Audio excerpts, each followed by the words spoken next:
is Kelly Buckhammer, Chair for the City of Cheyenne Historic Preservation Board, a branch of Cheyenne City government under city planning. The board was incepted in 1986. Our mission statement is to perpetuate and protect historic structures in Cheyenne, as well as educate the public as to the historic integrity and context of these buildings.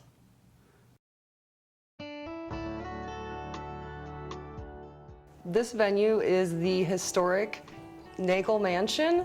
The Nagel Warren Mansion was completed for Erasmus Nagel at a cost of $50,000. A large open house was held on July 26, 1888. The stone used on the exterior of the mansion had been rejected by the contractor for the state capitol building.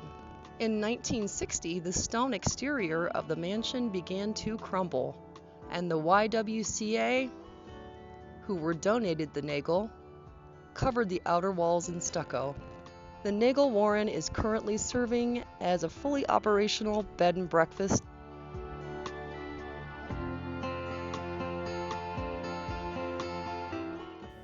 Here at the mansion, we provide an excellent hospitality experience. And we also enjoy showing Cheyenne off at its very best. Nagel was basically screaming, "I'm the richest guy in the West," when he built the home. And now we're using these wonderful facilities for our guests.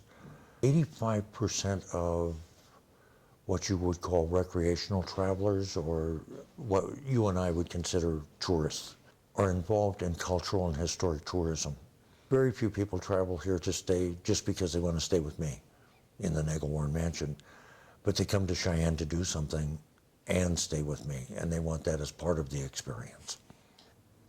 Even as somebody that's been interested in architecture and history to a certain extent, I'd never lived in a home of this style. It had always been ranch or modern, or a brand new condominium or something along that line. And I never imagined that it was as comfortable to live in here. Historic preservation is a way to preserve communities that are more closely tied than most of the communities are today, where people are still neighbors.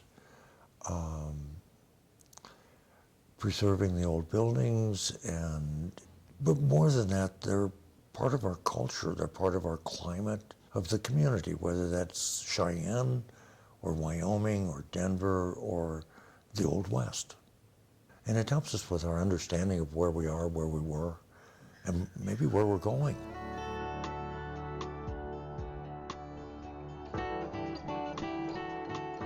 The three-story building on 16th Street, which now houses the Atlas Theater, was originally built in 1887.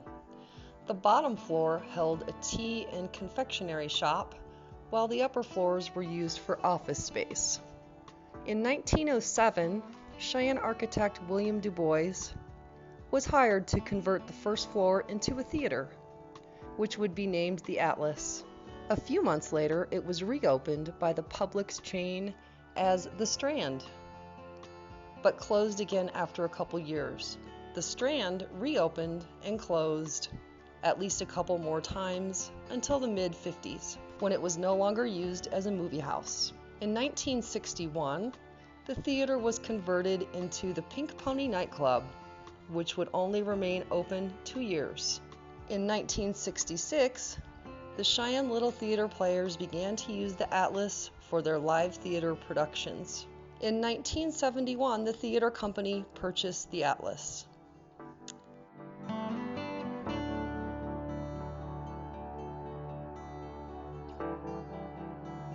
It really is a community hub. We have music events going from anywhere from classical to heavy metal. We have film festivals, we have performing arts, we have, beyond just what the theater does with the building, the outside community activities that happen here are just nonstop. And it really is becoming what we've always envisioned, which is sort of a hub for downtown Cheyenne. Now, having sort of that that placemaking component, not only within the city, but within the cultural arts, has kind of brought an identity beyond just the little theater to the Atlas. And that can only be good for economic development. As you see, all the downtowns across Wyoming right now are redoing their old Strand theaters and all of that. And we've kind of kept ours open all this time, and have used it as a gathering place for the community. People come from all over the world every year to Cheyenne, Wyoming to experience the Old West, to experience what it was like to live on the American frontier.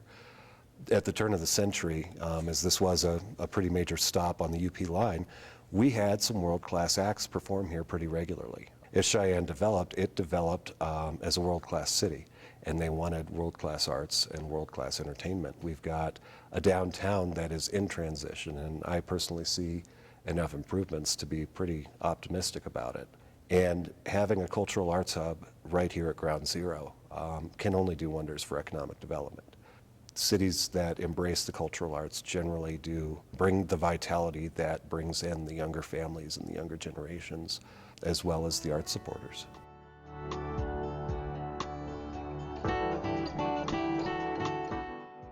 Henry Van Brunt built the Cheyenne Depot in 1886, but the importance of his project cannot be understated. The Transcontinental Railroad, which was the first large-scale federally sanctioned construction in the aftermath of the Civil War, connected the United States from coast to coast. The Cheyenne Depot offered an architectural spectacle never before seen in the state. Mixing Western ruggedness with Eastern elegance, Van Brunt patterned his blueprints after the buildings of Henry Richardson.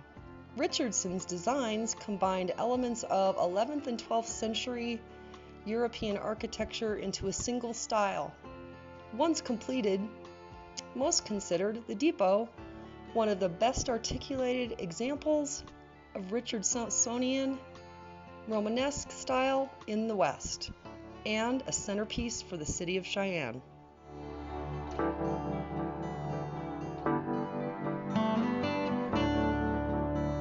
Cheyenne was established because of the railroad. I mean, there's no other way of putting it. So the railroad is Cheyenne, and it still is. It's still a vitally important hub for Union Pacific in their crossing of the transcontinental United States. It still is a major point of transportation for the United States, because from here, from east coast to west coast, everything comes through here.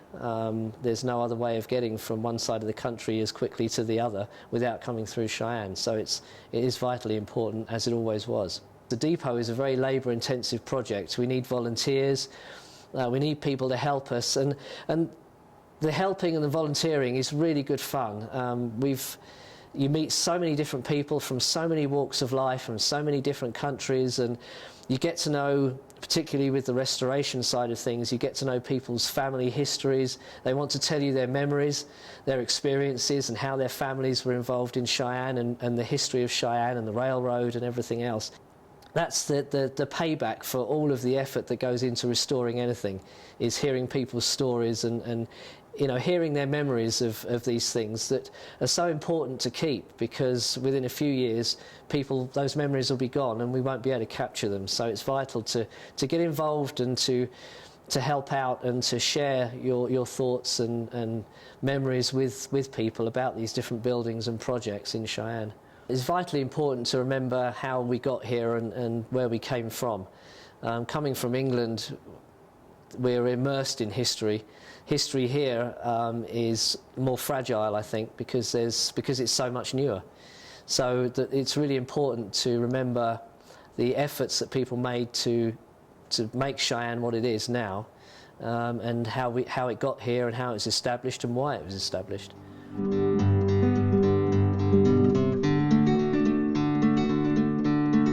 The Cheyenne Depot is also one of Cheyenne's 3 national landmarks. Many community and private events are held inside the depot, as well as in the public square outside. And the clock in the clock tower still gets wound once a week and keeps perfect time.